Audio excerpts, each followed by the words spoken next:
Well,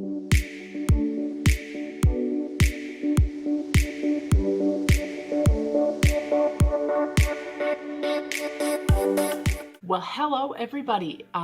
It has been a minute since I made a video and I am back and I'm gonna do a little flippy on my channel and I'm gonna start doing some true crime stuff. The reason for me doing my true crime series now is because I do quite a bit of research and I watch a lot of videos on true crime, and there are quite a lot of cases that I'm interested in, I hear about, and I'll search them up and they won't actually be up. There's no coverage whatsoever around a lot of the cases that I'm interested in. So that kind of started my desire to turn to some true crime videos. And I'm really excited to share these cases with you guys. I'd really like to get a lot of awareness out for these cases that, you know, have not a lot of coverage in the news and the media. I really want these people to be found and to be brought home, or for justice to be given to the individuals who we will be discussing on this channel now. This channel will actually be including a lot of individuals from Canada who are either missing or their cases have kind of just reached a dead end, simply because there is not a lot of coverage surrounding cases that take place in smaller towns within Canada. That's sort of like a lot of cases just go under the rug. I'm going to be focusing a lot on Canadians who have gone missing or have been murdered or been found. So please enjoy this this little series that we're going to do here. So the first case we're going to be covering is Pamela Asprey. She went missing on November 12th, 1984. Pamela was 19, almost turning 20. The people that knew Pam described her to be small, fearless, and fierce. She'd do anything. She wanted to do everything. She wanted to experience life. So Pamela grew up in Happy Valley Goose Bay, Labrador. She was the third of 6 kids, so she came from a very large family. She left home in the fall of 1981 when her father passed away, and there's not a whole lot of information provided as to how he passed away, but I assume that Pamela and her father were fairly close, so she left family after he passed. Pamela was known to kind of be on the run, so there was one year that a witness claimed that Pamela hitchhiked her way through Newfoundland, the Maritimes, so that would include the Atlantic provinces, so New Brunswick, Nova Scotia, and Prince Edward Island, and she also made her way to Winnipeg. So the night that Pamela went missing was a cold night in St. John's, Newfoundland, where she had been living. She lived with 2 of her roommates, and they claimed that Pamela used to just hitchhike a lot throughout the city. St. John's is the capital of Newfoundland, so it's a fairly large city in comparison to the other places in the province. And Pamela often would just get in vehicles with strangers and take off. There are a few statements saying that Pamela was actually into prostitution. She frequented a few streets, so that leads to a lot of speculation about what happened to her that night. Pamela decided to meet with a couple of friends at a nearby bar called Martin's Lounge on Water Street in St. John's, which is downtown, and today that is called Aaron's Pub.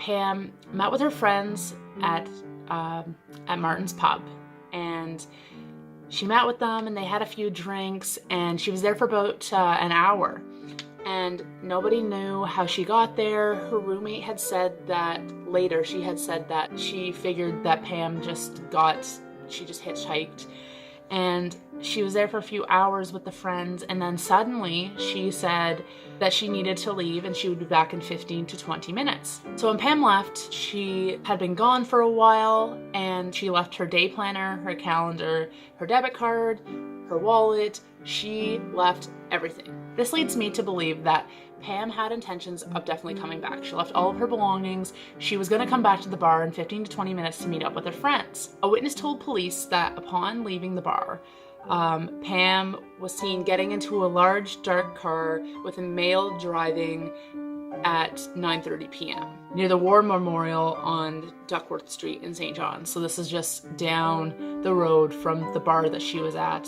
Witness accounts claim that Pam actually frequented Duckworth Street. So after 2 days of her being missing and not showing back up at the bar, Pam's roommate decided to call police and file a missing persons report. So obviously they backtracked, they checked with friends, they checked with everybody, and they didn't really find much.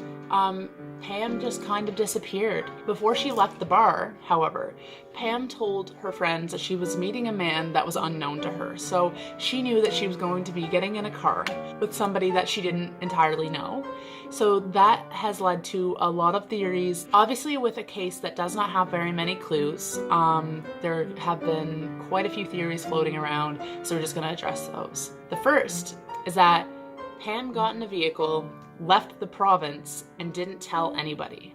Now we're going to talk about this one because if Pam had intentions of just getting in a car and taking off, why did she leave all of her personal belongings in the bar with her friends? And why did she tell her friends that she would be coming back in 15 to 20 minutes? I think if Pam had intentions of getting in the car and leaving the province with this unknown male, she would have at least taken her belongings or told her friends, like, I'm going, see you tomorrow. There would not have been that uncertainty of when she would be back, and she definitely would not have left her personal belongings behind. That's just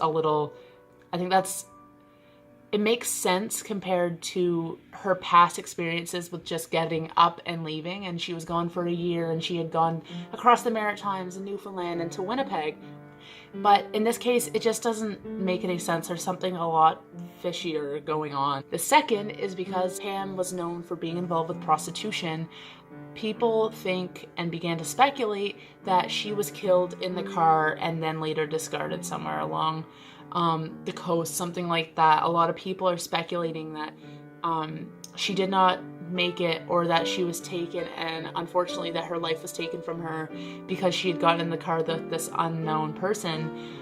There was a lot of speculated foul play in this case simply because she left her personal belongings, she took off, and nobody ever heard or saw her again, and there hadn't been sightings past Duckworth Street and the memorial, the war memorial. So a lot of people are thinking that there was foul play involved. And the third I find is the most interesting.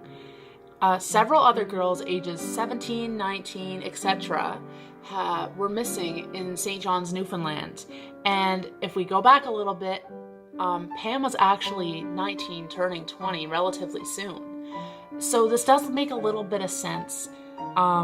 People had been getting in cars and just going missing. So if you connect those dots, the cases are very similar, but police investigated this and claimed there wasn't enough sufficient evidence to actually tie Pam's case to the others.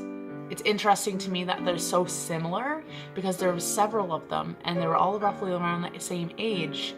They said that there wasn't enough evidence, so I guess if we're going to trust the police, then we should do it. And then the fourth theory is that Pam had just gone for a drive with this unknown male and got dropped off, and she just got lost and decided to take off, or she got a drive somewhere and just left. And that kind of ties into the first theory, but Pam may have gotten in this vehicle with this person and got a drive somewhere as she normally hitchhikes, and then just disappeared.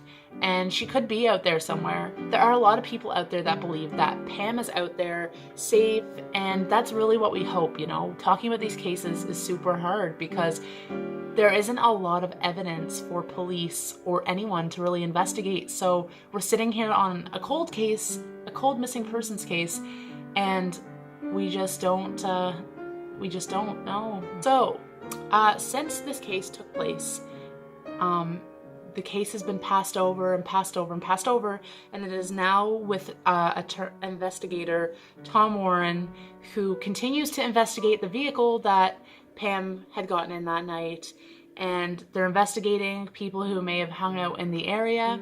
But it has been a long time, and I mean, cases like this are very time sensitive. Missing persons cases, as we all know, are very time sensitive. Without a lot of information and her just kind of vanishing from nowhere and leaving all of her personal belongings behind, there isn't a whole lot more that can be done unless people talk. Not a lot of tips have come in regarding this case. Obviously, a few people have mentioned Pam getting in the car and her friends just gave back the story that they know, but nobody has come forward and told police or investigators, you know, what they know. And that's a huge part about this case. We need people who are going to come forward and talk about this. Word of mouth is the biggest, most important part of these missing person stories. In order for these people to come home, we need people to come forward when there is a huge lack of evidence like this. So if you or anyone you know knows anything about this case, you can call 709-729-8000, or you can call Crime Stoppers at 1-800-222-TIPS. So that is TIPS. It's just a very peculiar case, you know.